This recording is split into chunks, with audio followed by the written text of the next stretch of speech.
Does the gentlewoman from the Virgin Islands seek recognition?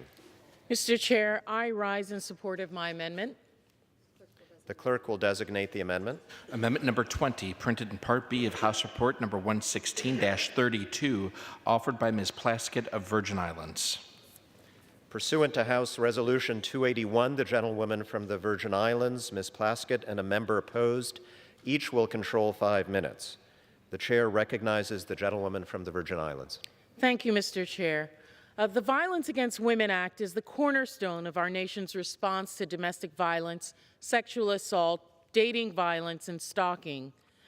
VIWA's community response model helps abuse victims find safety and receive services while holding thousands of perpetrators accountable for their actions.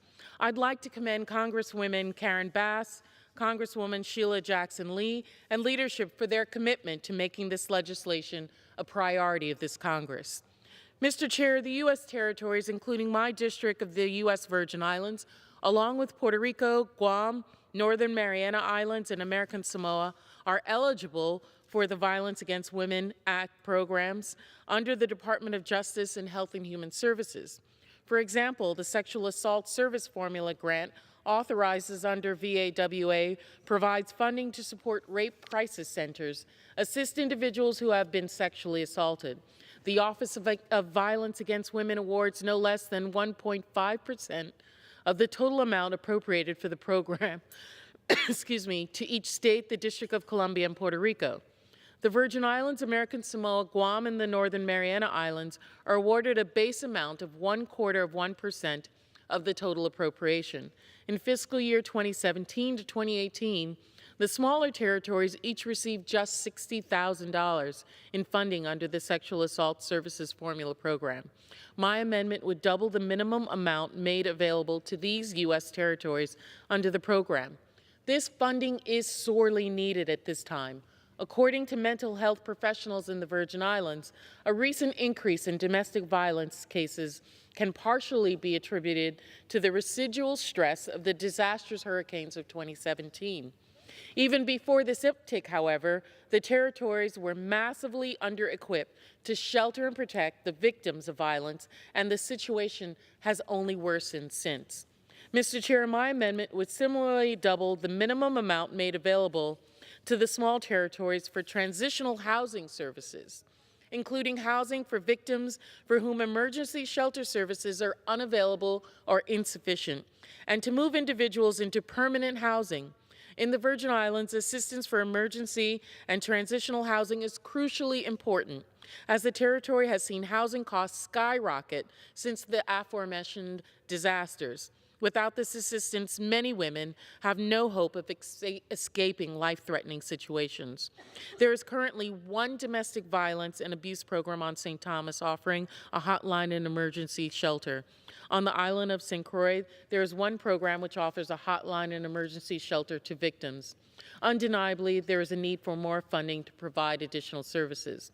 This amendment takes a positive step towards addressing the additional funding needs to adequately assist and protect women and children of the Virgin Islands and other territories that live through the horror of violence this bill seeks to protect them from.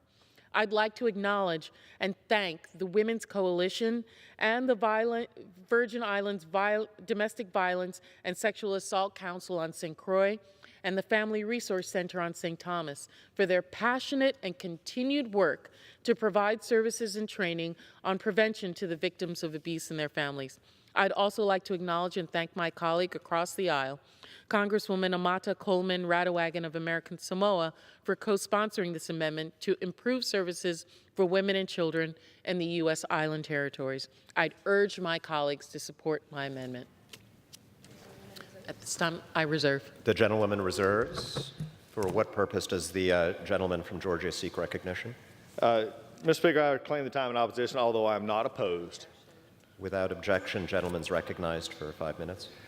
Thank you, Mr. Speaker. At this time, I'll yield 3 minutes to the gentlelady from Puerto Rico. Thank you. The gentleman is recognized. Mr. Speaker, I rise in support of the bipartisan amendment presented by my friends Stacey, Plaskett, and Amata Radhawagan. As my friend just mentioned, smaller territories are facing a challenge in the limited funds they receive to address such a large and horrific issue. Federal funds to fight violence against women and support survivors cannot be based on the zip code or where you live. I do believe that any kind of violence must be addressed regardless of the state or the territory that people are living, giving survivors the same access to services and intervention and assistance.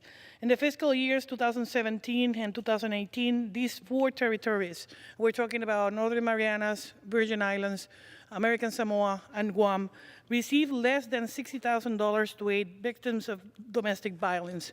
And simply put, this was not enough.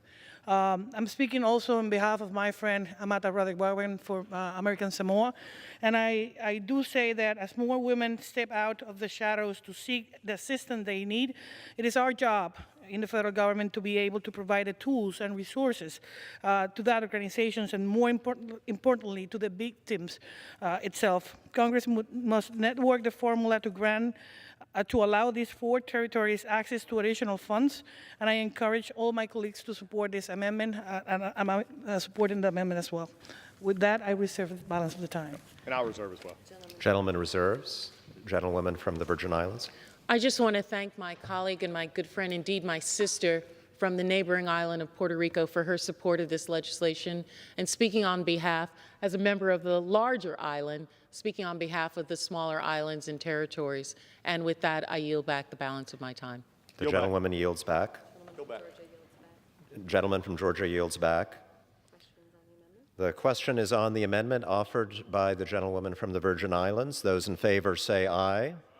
Those opposed say no. In the opinion of the chair, the ayes have it. The amendment is agreed to.